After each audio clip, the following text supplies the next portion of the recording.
Yeah, it's recording. Okay, I resume the recording. You'll have some quality moments of me and Amelia putzing about first. Which we look forward to. Don't edit. Don't edit. So these were the 4 concepts that I talked about in the video introduction. And so let's just step through each one of them. So this idea that adult learning is influenced by motivation. And I wondered if anybody wanted to push back on me about this idea that adults and children learn in the same way. I always expect people to push back. Not really, no. Okay. I'm wondering about motivation when the motivation is I want to get ordained and I have to go through all these hoops. Yeah. Right. So there's another motivational theory called goal orientation motivational theory, which is another one that I think is helpful, and that is really where that's coming from. So I tend to, there's not any one motivational theory that impacts courses and learning and students' perspectives. I tend to focus on this one because it has to do with something that instructors can do. So if their whole goal is to be ordained and they see this all as hoops, then our biggest task then is to increase their understanding of the value of what they're doing. That ordination and that this learning that they're in the process of doing isn't just about jumping that hoops, but it is something you need to do and you need to have so that you can do the ministry you're being ordained to do. And so that's where that emphasis on how are we communicating the values and the importance of what we need to do.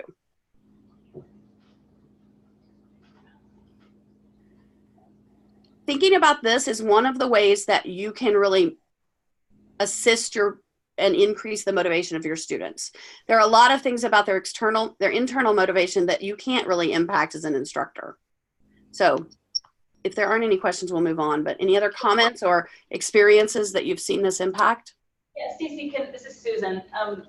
So in our system, about 5 years ago, we transitioned from a total ministry training model in which the total ministry folks were trained strictly in their parish hall with their people, with a local ministry developer, to a centralized school for formation.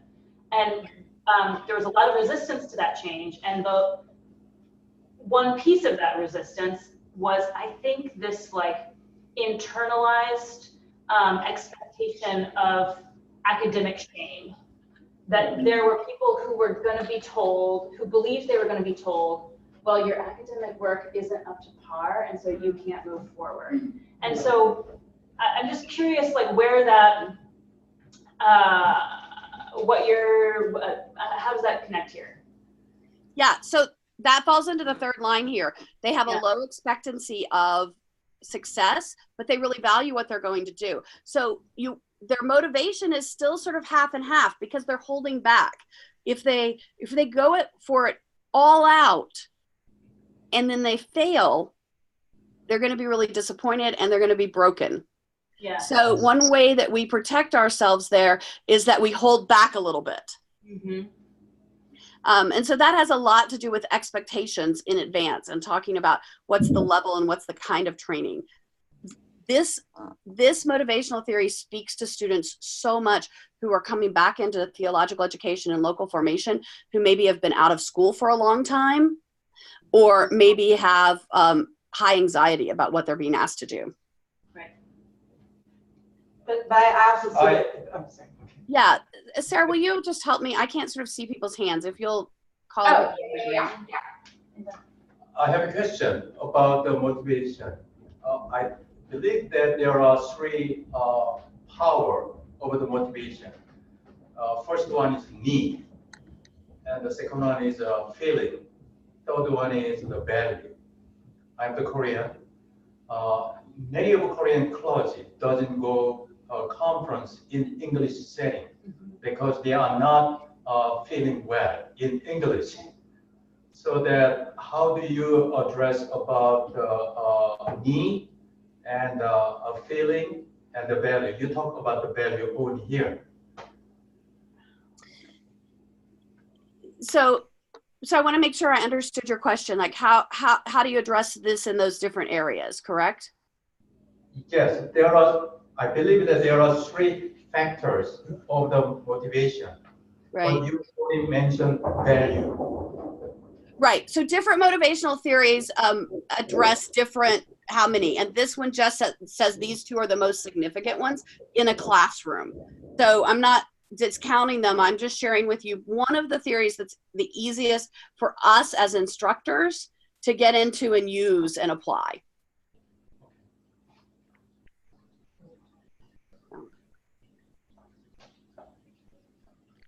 Anything else? Okay. So I think the most important thing for us to just know about motivation is to be aware of that you are working with your students' motivation. And if your students aren't motivated, or if their motivation is mixed, there's not a lot you can do. So all the rest of the things I suggest go to that bottom line of how can we increase their expectation of success and increase the value they place on what we're asking them to do. So Stacy, I have a quick question. Mhm. Our congregation development program that we do has been written into letters of agreement for a number of years, so it's a requirement for any clergy in the diocese to attend.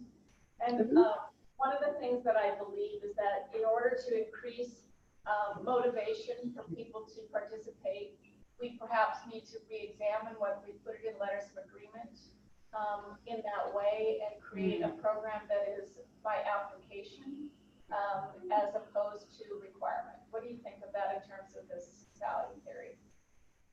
Well, I think that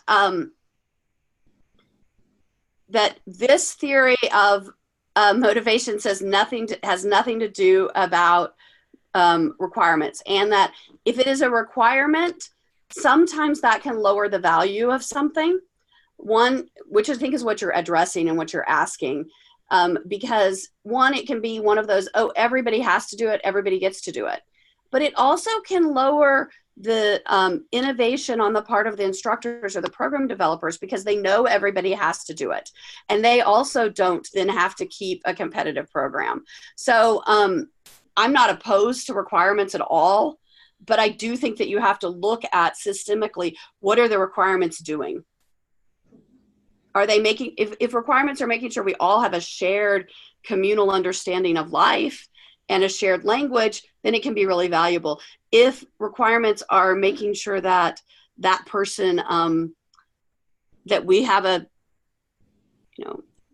ready-made set of audiences, it might not be as valuable. So often competitive application does increase value that people place on things in our society. That is not true in every society. Okay, does that answer your question? It does, very helpful, thank you. Okay. So I just want to, I could spend the rest of my life talking about and encouraging you to embrace backward design in not just in the courses you're teaching for theological education, but in most of what you do in your life as in ministry. I'm pretty convinced that one reason the church doesn't reach its goals is because we don't actually ever really articulate those. And that often then we don't decide, how are we going to know if we got there? So because we never do the first two, we jump right away to what we're going to do. And so I would encourage you to think more about this. Dee Fink's book is called Creating Significant Learning. And I would love to have some conversation about these situational factors that I put out there. And I didn't realize that animation was still there, but there it is. So just say, what did you guys think? And are there any questions you have specifically about these different situational questions?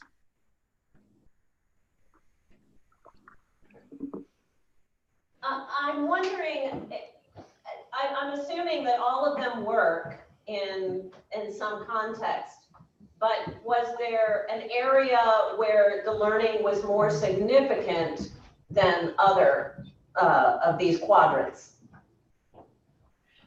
I mean, there is definitely research on each of these.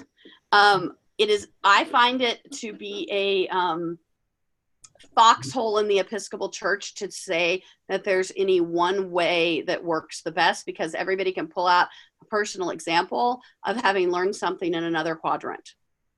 I think that part of what backward design is emphasizing is that no matter what type of course you're going to be delivering, doing strong design and knowing what your constraints are, your situational constraints, and then doing the design out of that is what's most important.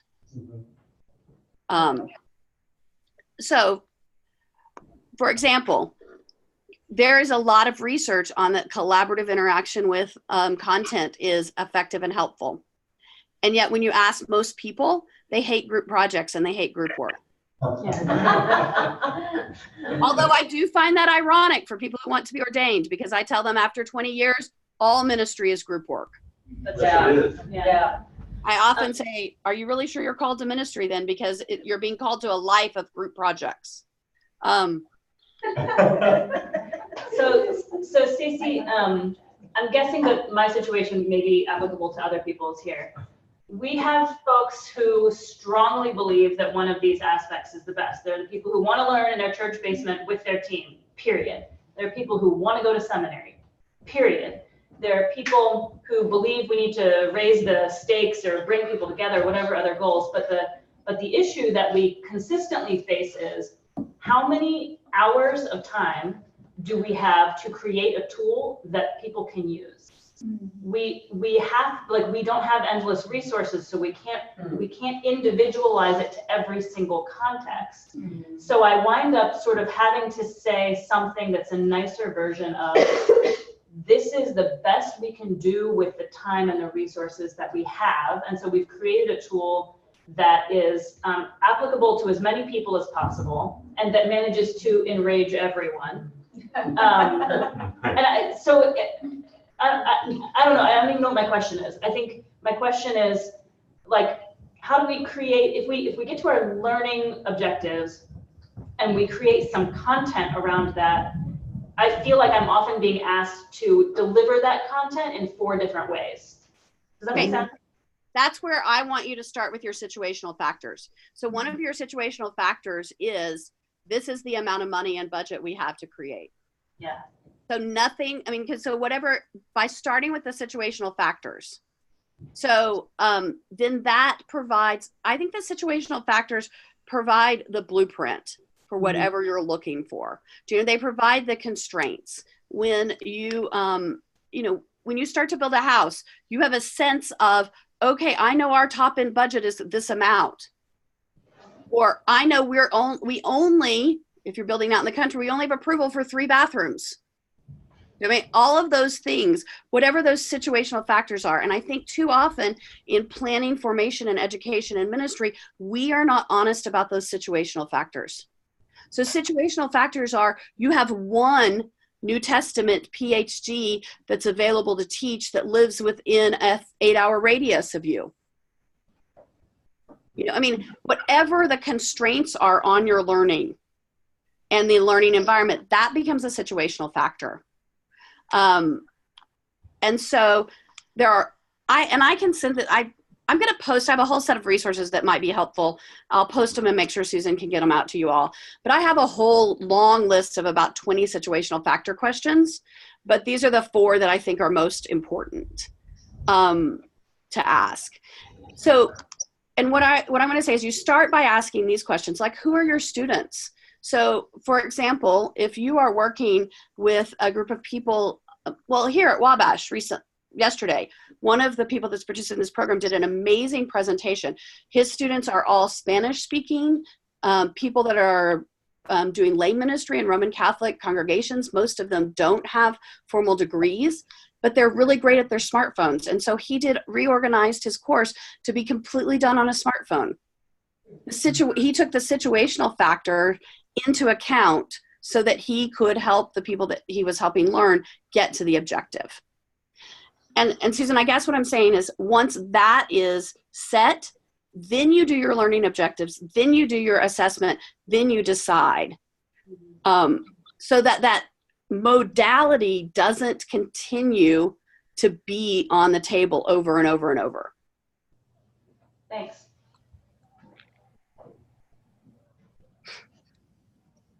And then you are honest about people can't just teach online.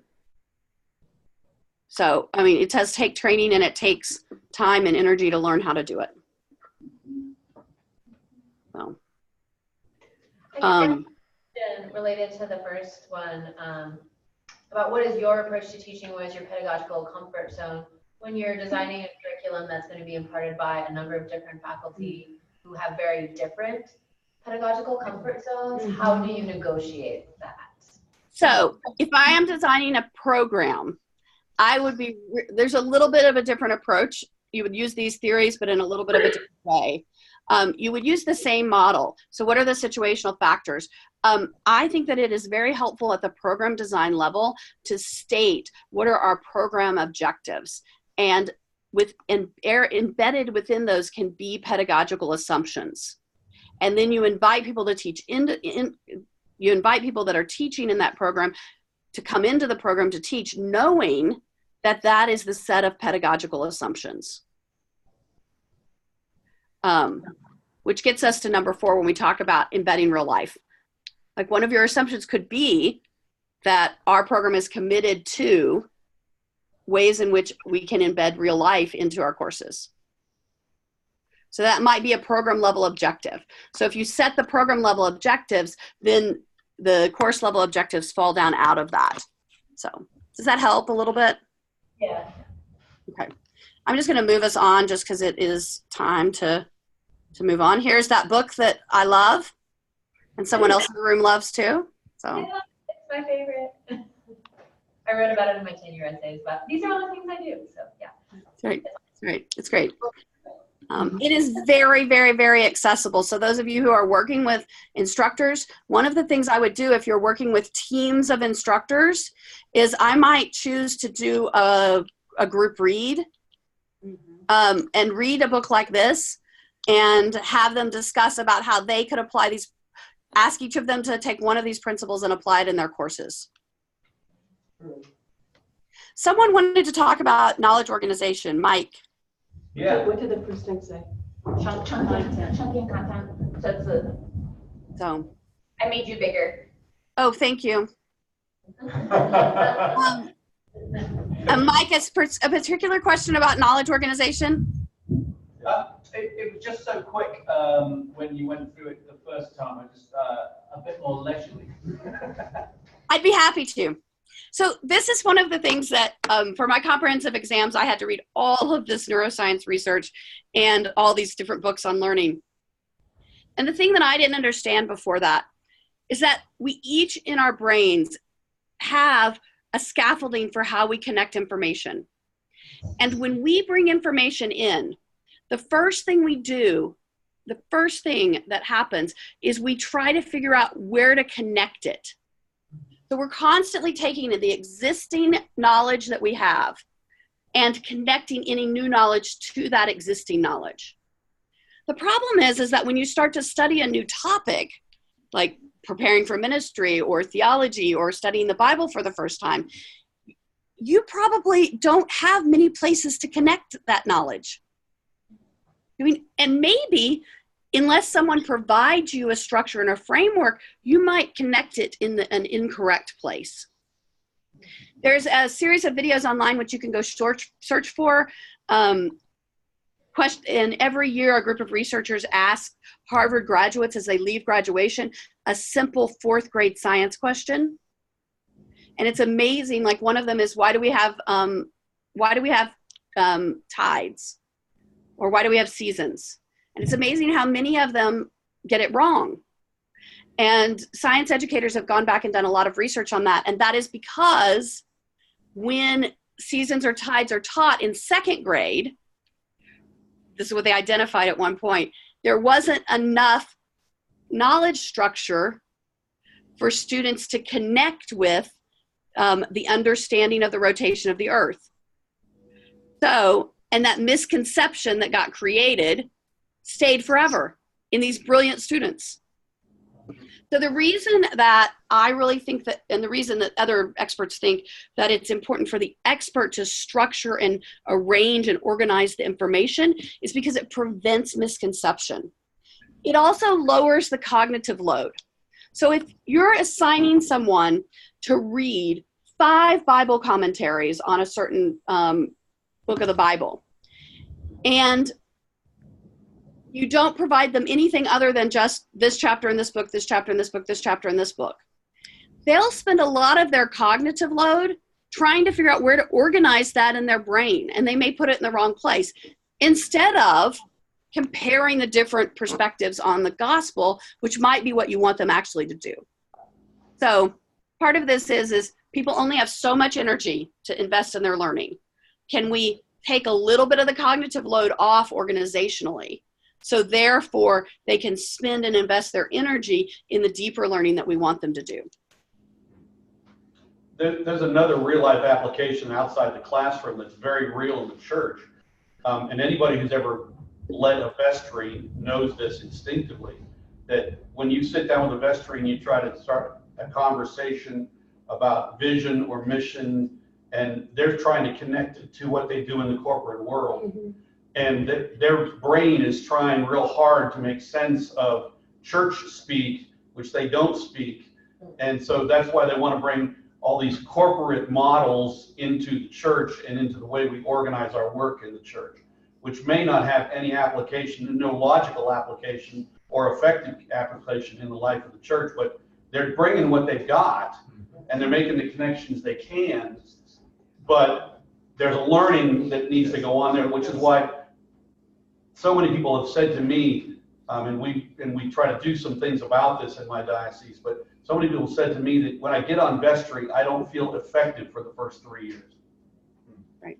And so if we as the church professionals take on organizing that and saying mission, how I'm using the word mission might be similar to how to this concept within the corporate world, if we take on structuring that for them.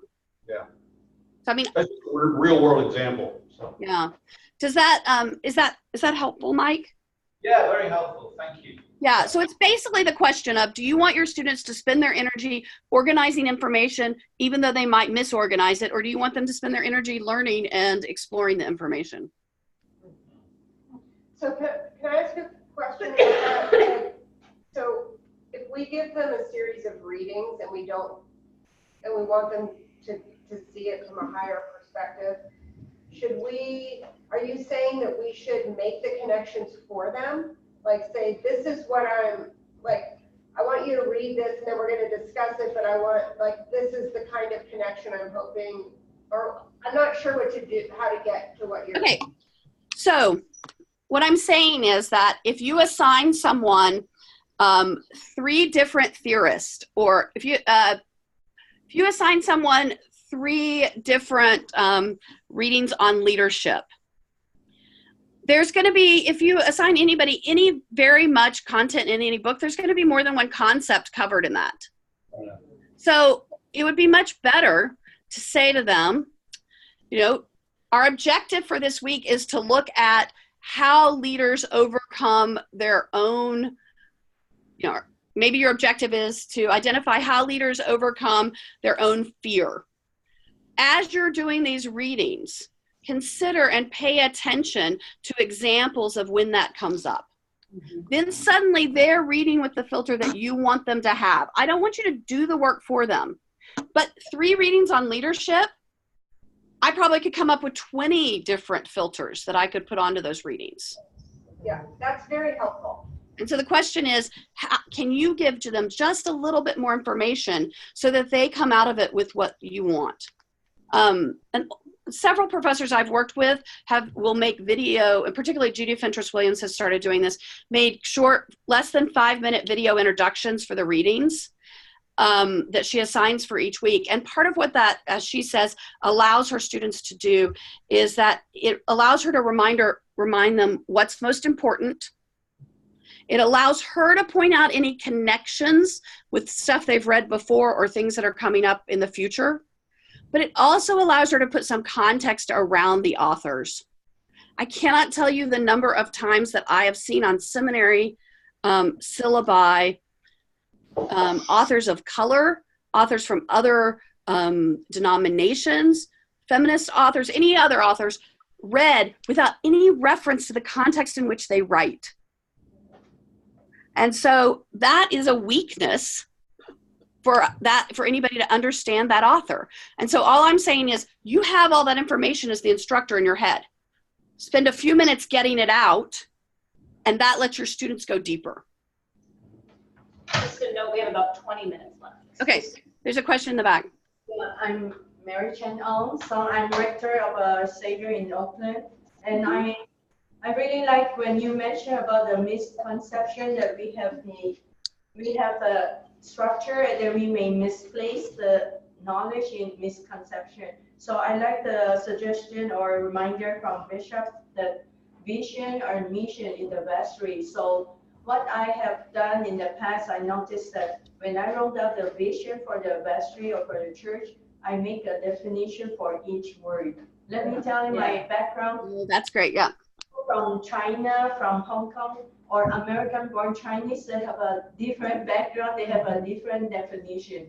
For American-born Chinese, very westernized. So when you put the word, they understand, they explain it in the Western world. But for the Chinese from Hong Kong, from China, literally, so you want to make sure the definition define each word and make it clear so that afterwards, they will not have misconception as what you just mentioned. So I love that idea of the structure and we should lead them in the right concept. So the definitions are so important, and we don't often, give them or use them. So important.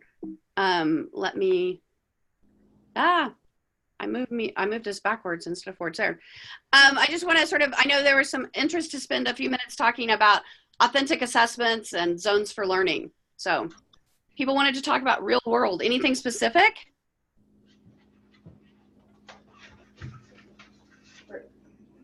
Specific about real world. Yeah, any specific questions about authentic assessments or? Most of the work that we do is authentic. I try to have teachers do like have them write a sermon on it to the extent that they can, or to come up with an adult learning adult program using this concept, using something that they can use in life. And a lot of what happens during a weekend is very praxis oriented, and I believe very heavily on teaching moments and then integrating. And this is. You remember when you learned about this, it sort of goes there. So it gets reinforced. So I think it's really important, and especially for the concrete people. Mm-hmm.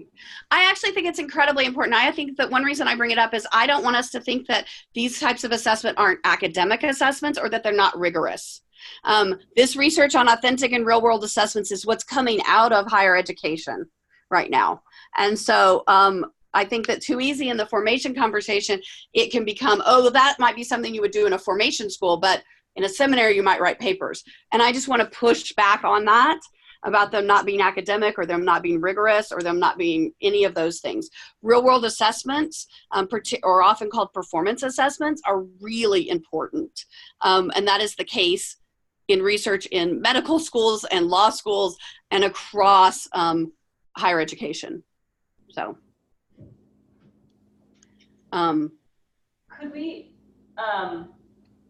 so an idea that I had in looking at this was, because I feel like an area that we haven't covered as well as I want to cover is for people in formation for clergy, knowing how to make a good exit, right? Mm-hmm. Right. Best practices that are in the water, but we don't necessarily teach them explicitly.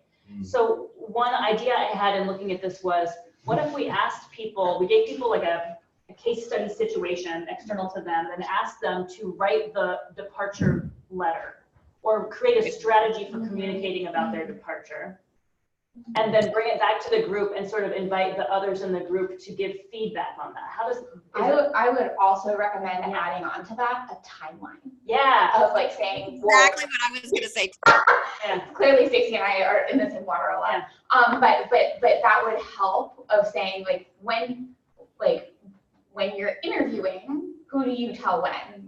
When do you tell the bishop? When do you tell your senior warden? Yeah. How do you communicate with your references at the parish? What is happening and at what point? Yeah. And then doing the rollout of I'm not even sure of it, in all honesty, of, bishop, canon to the ordinary, senior, senior warden, junior warden, entire vestry, and then what? So I think, and then saying like, okay, well, do you announce it in the service, and then immediately following the service, you send out an email, like how does all of that work? Right. Well, and I think another really exciting piece is that if you came up with 3 or 4 case studies, so maybe someone who's leaving because their spouse has taken a job across the country, like someone who's leaving because they've been called to a great new job, someone who's leaving because they're facing a health challenge, someone who's leaving because there's been, low level conflict, someone who's leaving because there's been higher level conflict. You develop a series of case studies. You give them to these 2 groups of 2 or 3 or individuals in a course, and then they come back and process them all together. And so then your entire class has seen models for multiple types of leaving situations. So I think it could be, I think that's the kind of thing that is incredibly valuable and really exciting.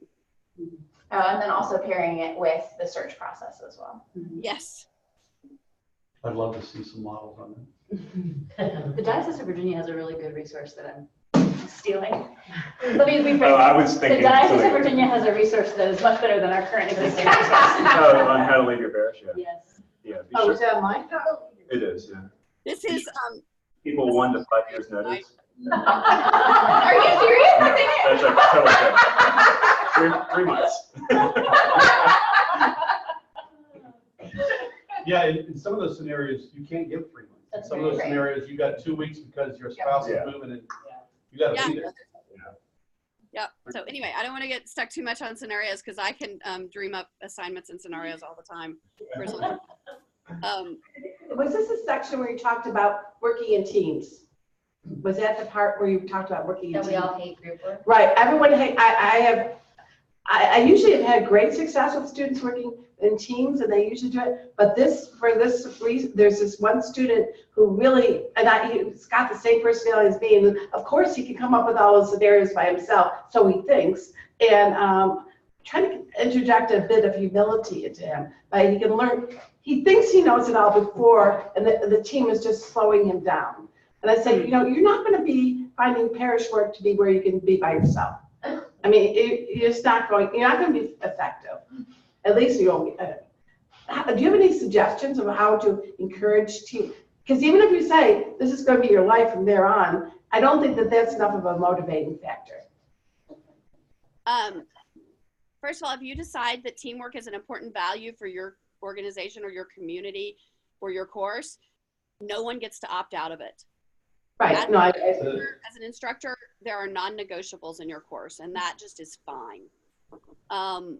So I think metacognition and reflection is really important. Students don't opt out of it, even if they hate every moment of it in my courses. And so I think that's the first thing, the first piece. I think you have 2 questions here. How do you handle instructionally in the course? And then how do you handle it formationally, because we are forming people for ministry? Right. And in this case, I would separate those 2 out. In the course, just an instructor, I might say, you know what, I understand your perspective and I don't agree with it, but this is not actually a democracy. It's a benevolent dictatorship in my course. And you have to do it. I mean, like that, just as the instructor, if I were to separate it out. When I think about the bigger formation for that person, I would start to look at that person, who are some ministers that he recommends. And I would give him a parallel assignment or a parallel option to go in and interview them about teams. And find 3 of the highest powered people in, because I suspect he's very ambitious, or might be, people that he recommends and he likes and respects in your diocese. And I would prep them before he goes to interview them so that they know that they're part of a learning process for him with you. So I would give him a call and say, I'm going to introduce you to this student. He thinks that group work is, it's slowing him down. I have concerns because that is what we know about ministry. I'd love for you to talk to them, but I wanted you to have that information before you sat down to talk with them. Thank you. Yeah, okay. So we have about 15 minutes left, right? I think we have about 10. 10, okay, 10 is even better then. I just want to step in and I want to one more piece of information about traditional face-to-face classes. I will send this to you all too. Thank you. But this is from EdTech Commons.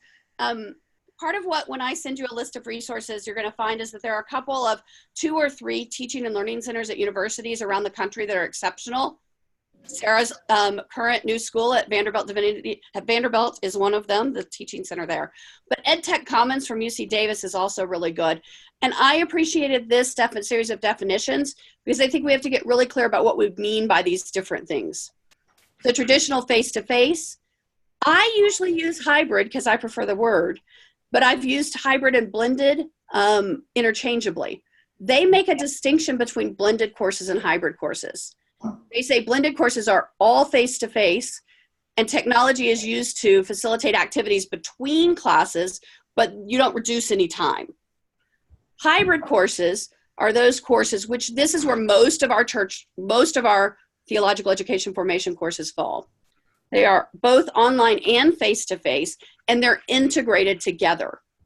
And that you do assume that some of the time that you are doing the online stuff is covering what in the past might have been face-to-face.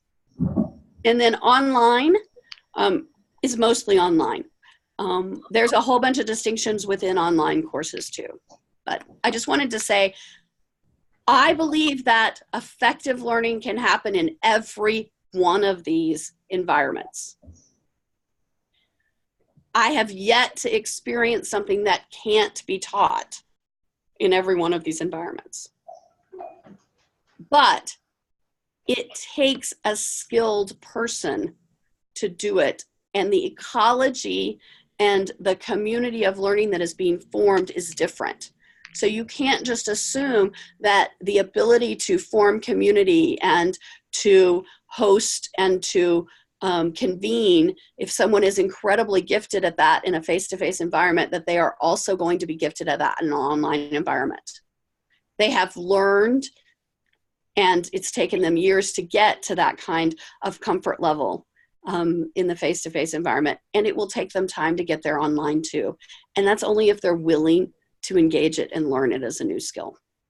So what resources should we look into for becoming effective online teachers? I will, there are a couple of great things out there. And, you know, I think that if there is need within, who asked that question? Was that Susan? No. Rebecca. Oh, that's Rebecca. Okay. There are some good things out there. And I also think that if we had, I've worked for the last 2 years to develop online teaching certificates for theological educators with the University of Madison, the University of Wisconsin-Madison. And I've passed that program off to them now. It's my understanding that they are going to be offering those certificates. And so we can send you to their mailing list. I also think that this is a place in which a collaborative nature of groups of Episcopalians could be very, very beneficial. It doesn't make sense for a regional school in one area and a regional school in another area to be investing in developing those online teacher training programs or even accessing them from other sources like Wisconsin. Collaboratively together, do you come together and have cohorts? Bring that together. Is that one of the things that comes out of this organizational community is some more formal and long-term training and coaching for instructors on how to do this? That's one of my questions on, Susan knows that's one of my ongoing questions. So other questions people have? Yeah, Rebecca? About 5 minutes left. So one of the cases, I realize we don't have hybrid, we have more like blended. We have some students who are, all the classes are face-to-face option, but the students, except for our field ed debriefs, but some students live 8 hours away, and then so they do it all by Zoom. Yeah, that's still not that still would be a blended just with remote attendees. And actually, that's worked fairly well. They have been able to incorporate the people very, very well, which is good. Oh, so if you're teaching on Zoom, it's blended? If everybody's on Zoom? So that it comes back. It depends. So it depends. I mean, things aren't clear cut. I mean, they're just not tight. It depends on whether you're doing it synchronously or asynchronously. Oh, okay. Go back to the situational, like, what are the spectrums on which courses are taking place? So are you saying, so it's I can see where it would be difficult to build community online if it was asynchronous. But I actually don't think it is. It's fascinating. I've been here with 15 faculty members who are saying that the best communities that have ever been created in their seminary courses have happened in online courses. But I think it's a different skill set for the instructor.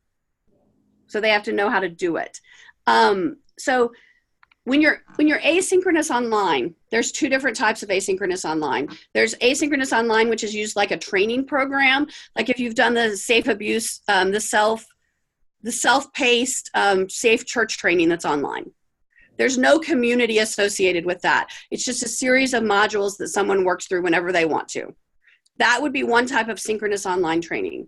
Another type of synchronous online course would be a cohort asynchronous, where there would be deadlines every week, and everybody is on a couple of times a week. We just don't tell them the specific time they have to be on during that week.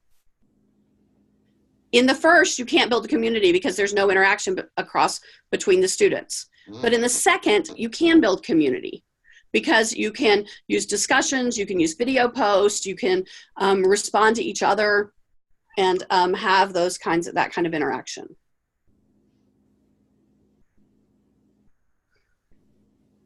Does that make sense? Any other questions? Yeah, how long do we have? I have 3 minutes. 3 minutes? Hey, Stacy, it's Ed. So my question is, in working with, not with working with faculty and students, but in working with stakeholders, diocesan, seminary, whatever, what has worked for you in getting folks that were raised in the traditional model to face their own fear about, blended hybrid online working? Good question. A lot of John helps. Wow. Well, I might need a year for answer that question, but I will say that I think that it comes back to listening to what they're afraid of, and not moving to the conversation too much. Because a lot of times it is that fear that they're afraid of losing community. And so then providing them with some experience and some experience of having online community. So I think the reason I think that, really well. I'm sorry, what? But then it needs to be facilitated really well. Yeah, it needs to be facilitated really well. And that's either via Zoom or the online portion, the online coursework or interactions needs to be. So the most important thing I think you can do, and one reason I did invest in and participate with helping Wisconsin develop those courses, I think the most important thing you can do is that faculty who are going to move to teaching in hybrid or online courses environments, they need to have an experience of being in a hybrid and online community. And so I think that is why the best investment you can do is something like an online certificate in teaching, because it gives you the experience of being the student. And so, Ed, one of the things I would then do is I would get them to test something in a little way. Can they participate in the eFormation? Sarah's hosting the eFormation online conference next Wednesday, and several of us are working with her. I think it's Wednesday, right? People need to have an experience of it being positive. And I would love to see the House of Bishops intentionally step into some kind of online training or experience for you all so that you can have an experience of it. But whoever does that needs to be somebody that has an expertise so that decision makers have positive experiences. Right. Don't put them in with a novice person. You put them in with an expert. Okay. I just want to say, I'm going to stop screen sharing. I want to say goodbye as we wrap up, if that's okay. So thank you guys. I was, very sad to not be able to be there in person, and I appreciate so much for Susan making it possible for me to be in conversation with you. I just want to end by saying I think the most important thing that we all need to be considering and remembering is that at this point in history, digital learning is not distance learning. That is already a outdated idea. And any learning modality that you are going to do and any effective learning environment is going to involve not only an awareness of our digital world and an emphasis in what the research that Kyle and Sarah and I do, we think, in digital literacies, but it is going to involve technology. And so this is not a case of should my people who are going to teach in hybrid and online courses learn how to do this. Every instructor in theological education must learn how to do this. Yeah. I believe it is irresponsible to be in the 21st century and call ourselves Protestants and not be learning the language of the day. And that is not just an educational statement, that is a theological statement for me as a priest. And it is a liturgical statement if we are called to, as Anglicans, share the liturgy through a publicly expressed set of languages and understandings. So thank you very much for letting me end by getting a little bit on my soapbox there about why this is so important. I really appreciate you all being with me. Thank you. And Susan, I'll get you information probably on Monday to send out to people or post. Is that okay? Speak out. Okay. I'll tell her. Thanks, guys. Bye-bye. Thank you.